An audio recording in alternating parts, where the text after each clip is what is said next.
মুহাম্মদ তোমাদের কোনো পুরুষের পিতা নন। যতগুলো ছেলে সন্তান ওনার ছিল ছোট্ট অবস্থায় কেড়ে নিয়েছে কে? আর তিনি হলেন খাতামুন নবীন, সর্বশেষ নবী, আখিরি নবী, আখিরি জামানার পয়গম্বর।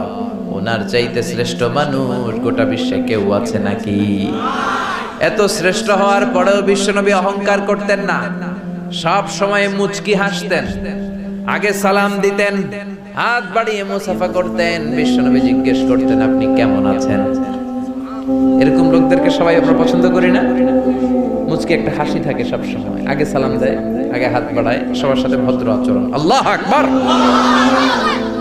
এত শ্রেষ্ঠ রাসূল হওয়ার পরেও, এত সারা নবী হওয়ার পরেও বিশ্বনবী নিজেকে ছোট মনে করতেন।